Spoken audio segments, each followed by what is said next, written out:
Big news this Monday morning. List of annual opponents for the next 4 seasons is out, thanks to On3's Chris Lowe, who is joining us from the golf course. He's just breaking stories and hitting 9 irons. What's up, Chris?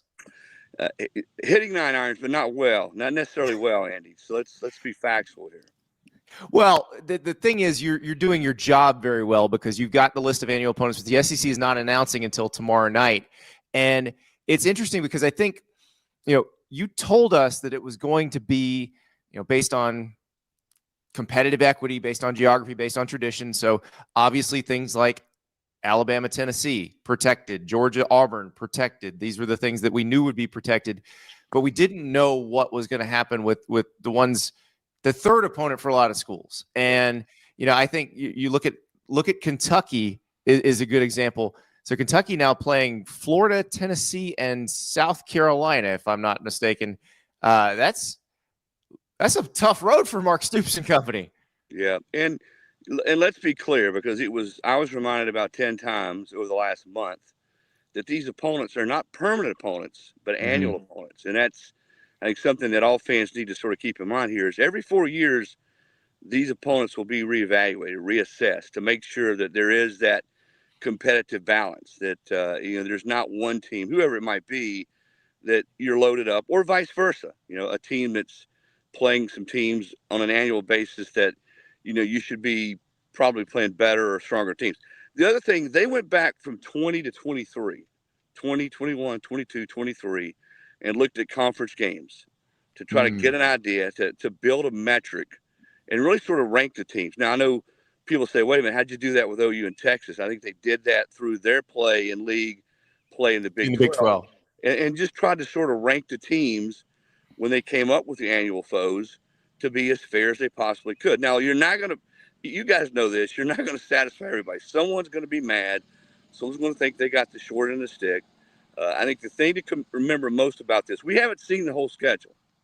And you look at your annual foes right now, I don't care who you are, it's going to look a lot different when they throw in the other 6 rotational foes when you look at the schedule in its entirety. But, hey, I like this. I like this format, guys. We're going to see more games that we haven't gotten to see. I mean, to me, it's ludicrous that Georgia and Alabama haven't played more of the regular season than they have. We're going to get to see that matchup more. We're going to get to see Auburn and Florida. We're going to get to see Tennessee and Auburn. Georgia hasn't played Texas A&M yet in College Station. So I like what the SEC's doing. I like the way they've done it. There's no perfect way. Everyone's not going to be happy, as I said, but I still think this schedule and the way they created it is a lot more representative of a true conference. Chris, I was looking at the list that you put out, and first of all, I just want the public to say, well done. I mean, that was awesome the way you piecemealed it together and got this list out here a few days.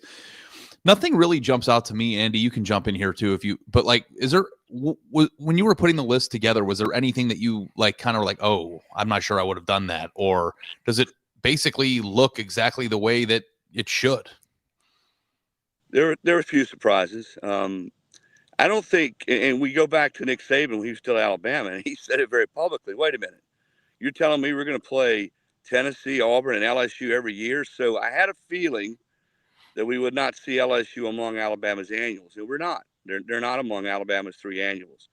That is a game going back a decade or more that's produced so many memorable games. But you're still, again, going back to the rotational games, you're still going to get to see that game a lot. You're just not going to see it, at least for the next 4 years, every year. So that was one. I think Andy brought up the Kentucky. I thought Kentucky might end up being Vandy, South Carolina, and Tennessee, but they do get Florida. And Andy, one thing I want to say, I'll let you. Yeah. We think of brands, and I'm guilty of this as anybody. We think, all right, Auburn and Florida, those brands. Well, if you look at their records from 20 to 23, it hadn't been that good. Yeah. And that's the thing. The last year of Dan Mullen and then the first 2 years of Billy Napier were not great for Florida, which explains why they probably didn't get as tough a draw, which probably explains why there's no Florida, Tennessee every year. But I'll go back and Ari and I were talking about this before we came on with you. Like, we're looking at these things historically, but we kind of need to look at it right now because so Auburn, we knew they were going to get Alabama and Georgia. And it was always like, okay, you don't want to overdo it with Auburn because they already have two really tough ones. And so you give them Vandy, and it's like, wait a second, Vandy's tough now. Yeah. Nobody's raising their hand to play Clark Lee's Vanderbilt club right now. I can promise you that. And we got to live in the moment. And when you put these schedules together, you're exactly right. Even a school like Tennessee, Tennessee, 18, 19, 20, Josh came in 21. They were okay in 21. In the last couple of years, they've been a really good football team. And I think when you look at their schedule, I've already had people email me and say, well, Tennessee got the best end of the deal here because they're playing Kentucky, Vandy, and Alabama every year. Again, I go back to what I said a minute ago about Vanderbilt. What is Vanderbilt right now? What will they be next year? I don't think Clark Lee's going away. Yeah. Diego Pavia might be. He says this is last year. So but I think it's also highly functional that you do this every 4 years in order to continue to keep it, equitable, because there are certain games on this list that are going to remain for 100 years. And the one thing that I was kind of worried about, and Andy and I talked about this, Chris, months ago when we had to start envisioning this, is I didn't want anybody in the SEC to overthink it either. You didn't want them to miss out on a traditional rivalry or do something in the name of competitive equity, because rivalries are supposed to be hard. And the one thing I was relieved to see when you were putting this list together, Chris, is that all the traditional big time games that we absolutely have to have were included, and there was no like egregious oversight. Like, could you imagine a world where like A&M was not on Texas's list or something like that? Well, I don't know if that would have been possible, but I'm happy. Part of the reason they're doing this is so A&M can play Texas every year. But yeah, it's interesting, Chris. I think A&M and Arkansas got the toughest draw just looking at this, because they both have the same three, and it's Missouri, Texas, and LSU. That does seem like the toughest set of opponents. I thought so too, Andy. When I was able to put them together, those were two of the annual foes. But again, and I want to warn all of us, we haven't seen what the 9 look like.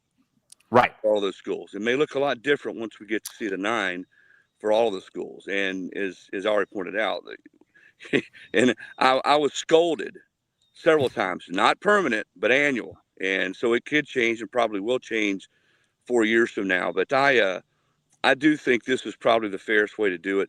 One of the other factors that was pointed out to me in putting these together was, if a school has a non-conference Power 4 game on the road, then that may be affected too. In fact, I think you saw Danny White at Tennessee say this weekend that they would have 5 SEC games next year, 5 SEC home games, because they're playing at Georgia Tech. So as they put together this first schedule, 2026, they had to factor that into the equation too, about who was playing where and when, as far as their non-conference slate. So you may see, like, when say Georgia has to play at Georgia Tech or South Carolina has to play at Clemson, that would be the kind of year that they would get 5 SEC home games. That's right. Because the 5-4 thing is new for the SEC. The Big Ten and the Big 12 have been doing it for a while. But Chris, I was thinking about this. Did they model this out with the other 6 included? Was that part of the equation as they figured out what the annual opponents were going to be? Oh yeah, no, I think the whole thing was they looked at everything. I mean, they wanted to be. I know they had metrics and charts as they looked at annuals and how they would put together the rotationals. Yeah, and the big thing they wanted to do, Andy, and can't stress this enough, is you play every team home and away twice in a 4-year span. Yeah. And that's the thing that I think was most important. That and protecting, as already pointed out, traditional rivalries, because that is the fabric of college football. Certainly the SEC, Alabama, Auburn, Georgia, Florida, Ole Miss, Mississippi State, Tennessee, Alabama, Auburn, Georgia. If we ever get away, and I know there's been all sorts of models about playoffs and play-in games once we get to the playoffs. Man, if we ever get away from those games, what are we doing? Yeah. And the thing is, I always look at Auburn, Georgia, and Tennessee, Alabama were the games that were protected for years and years, and it actually made the SEC's divisional schedules really boring. So that was the need for change, and that's why I think Texas A&M proposed this initially in 2019, and so this has been quite a process to get to this. But Chris, how did you put this together? Without revealing sources, of course, but how did you do this? Well, a lot of it was common sense. I'd say there are a lot of people out there who were sort of drawing up their grid. You knew Bama and Auburn was going to play, Bama and Tennessee. You knew Florida and Georgia were going to play. So I'd say 50% of it or more was already done, because I knew how important it was to the SEC to protect traditional rivals. And then from there, you just sort of peck around and call people you've known. I mean, I'm old, so there's a lot of people around. And, you know, it's after you get 70, 80% of it done, you just sort of start filling in the blanks best you can. Yeah. That was, I mean, a pretty incredible work, because it was like, I felt like it was like the movie The Zodiac, where they had the big board up there and they were putting all the pieces together.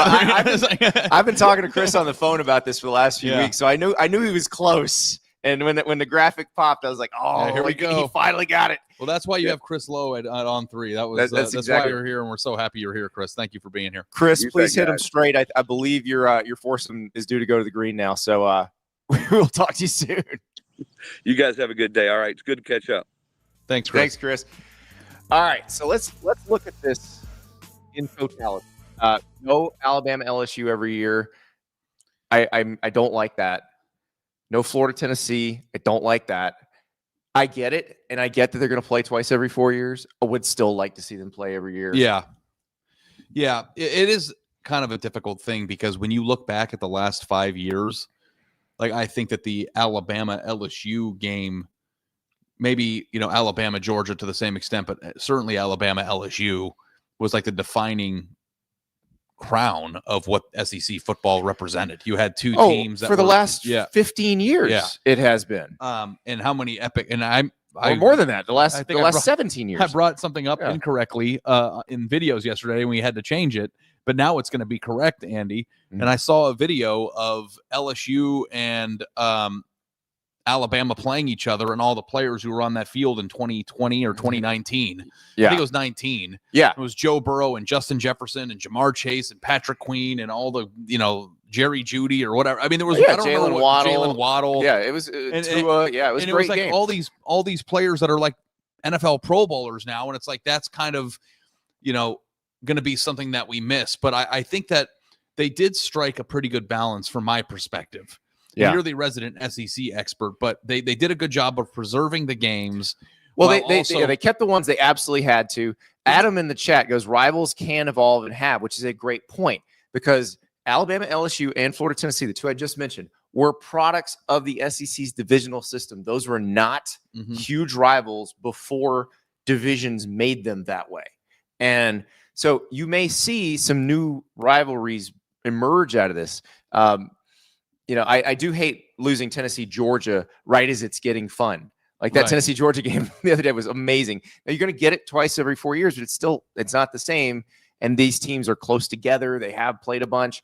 But, yeah, so we may see, like, I'm trying to think of what Ole Miss, Oklahoma, which is one that seems a little out of place.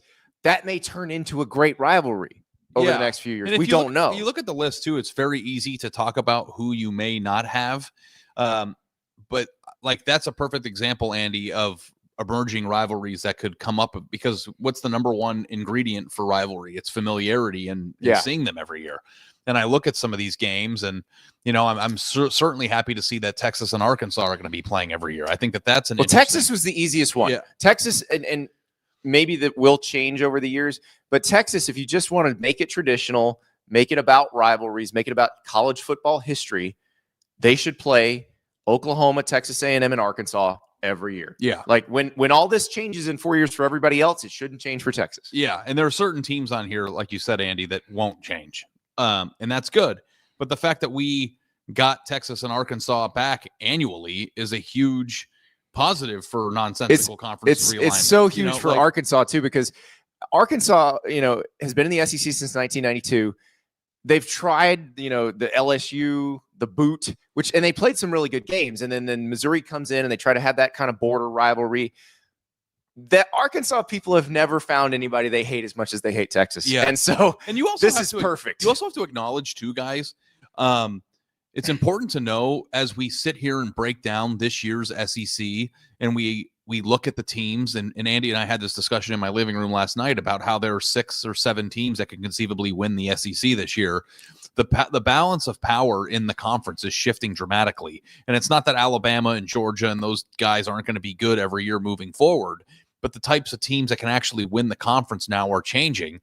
And it's not just going to be Alabama and LSU and Georgia every year. Like, I think that we're going to start to see, new teams pop up, and it's probably an incredibly challenging time to do this because you don't really know, like, as you alluded to earlier with Vanderbilt, who knows what Vanderbilt will be in 3 years, but hell, what if Mizzou is really, really good this year? And like, this is the first year of a trend in which they're an annual 10-win team. And that's why it wouldn't be the first year. That's the thing. Yeah. Feel like the third year. Yeah. So that's why I said I thought A&M got the toughest draw and Arkansas got the toughest draw because they're both playing LSU and Texas. And then Missouri's the third for both of them. Like, as long as Eli Drinkwitz is at Missouri, Missouri's a scary team to have on your schedule every single year. Yeah. And I thought the thing that you were talking about with Florida was interesting too, of like how, the last 4 years haven't gone the way that Florida planned, which may have impacted their but also Florida plays Florida State every year. You have to take that into account. Well, and then there's geography because, for example, Alabama and Mississippi State, those are the two closest together SEC schools. They're separated by the least distance of any of the schools. Florida gets South Carolina. South Carolina is geographically the closest school to Florida. So it seems like they kind of defaulted to that along with the competitive equity piece. Yeah. And the one point you made too, but before we got on this video, I wanted to put out there is, in a world of nonsensical conference alignment now, like the SEC is still as geographically contiguous at least of any conference in there. And it's like, I know that Austin and Lexington don't necessarily strike you as, deep Southern towns, but like, it is cool to see that there is an emphasis on geography because that is that's in the DNA of the sport. And I feel like part of the reason why people are struggling with the evolution of the sport at the moment is because we're losing that tribalism, that the localization of the sport in a way that, really drove it for 100 years. So the fact that the SEC is, emphasizing, hey, if you're a highway drive away from this team, you weren't going to play them, that reinvigorates rivalries, that, invigorates fan bases, and I think emphasizes a really important piece of the sport that we have been losing track of the last year. So we mentioned Oklahoma, Ole Miss. I'm just trying to figure out what's going to emerge out of this. Like, what are we going to be glad that they matched them up every single year? That's not a normal one. That's not something we're used to. I like Georgia, South Carolina annually again, like back in the SEC East divisional days, because I always thought they played some fun games. Man, Ole Miss, Oklahoma is fun. That could be a lot of fun. That's a lot of fun. I'm trying to look at which are new in terms of every single year. And again, I think it was very savvy to be a 4-year annual thing than it was a permanent thing. Because it didn't need to be permanent. And I realize it's probably a pain in the ass for them to go back and do this every 4 years. Yeah. But the thing is, if something emerges, let's say Oklahoma and Ole Miss play 4 classic games in a row, then you just keep that. Yeah. Yeah. Like, that's the thing about the annual. What if this is perfect? They don't have to change it. They're giving themselves an option to change it. Who knows? 4 years down the line, you might not want to. But I see some teams have harder draws than others, and I see some teams have easier ones. Andy, I think from a practicality standpoint, there's a few things that you would have liked to see that you didn't see. I think Tennessee, Georgia, for instance, would have been a really cool thing to have there. But I don't look at anybody here and say, wow, that team got screwed, or wow, that team really made out like bandits. I think they did a really good job with this. I also think if you're a fan of an SEC school, your home schedule, your team's home schedule is just going to be more fun and more diverse than it has been. Yeah. Because I think that was the biggest problem with divisional play, is it really got stale, especially after Missouri and Texas A&M joined the league, and there was the one fixed divisional opponent and then the one rotating spot, and it just felt like that you never got to the certain point in the rotation. As Chris Lowe pointed out, Georgia has never played a game at Kyle Field, and Georgia and Texas A&M have been in the same conference now for 13 years. Yeah, that's insane. Yeah. So we're going to see that. We're going to see, Texas A&M and Texas. Texas comes to Georgia this year, but Oklahoma is going to go to Georgia. Florida is going to go to Norman. Auburn, we just saw in Norman, and now we've got, we'll get Auburn, Texas, and those are going to be so much fun. Yeah. Yeah. So it feels, I feel pretty good about it, Andy. I don't see anything that, fans are going to be upset no matter what, but I think in terms of threading the needle on parity. And all it took was how many years of Big Ten whining to get them to go to 9? They got it. Now you got it. And we'll see what these look like. But I look forward to doing this video again 4 years from now when we're arguing about the next set of And them. if they don't change anything, we can just rerun it. I don't know. It was great. I'm happy to be that you're in this room right now. Andy popped down to Dallas from Oklahoma this weekend, and certainly, Andy, thank you to Chris Lowe for joining us. Hell yeah, He's coming done a off the great golf job. course. Yeah. Look, how much ass do you kick if you scoop the whole world while you're on the golf course? Yeah, it's an electric atmosphere, and I'm so happy that he's at On3. And thank you guys for being here. We have a show today, too. That's Andy, right. so, Picks coming out 3 p.m. Eastern time on Monday on the On3 Sports YouTube channel. So be ready for that. The games this week are amazing. They're going to be so hard to pick. You're going to see Ari and I really, really struggle as we try to pick these games. So 3 p.m. Eastern time on the On3 Sports YouTube channel. So subscribe now and never miss an episode. And we will talk to you again very soon.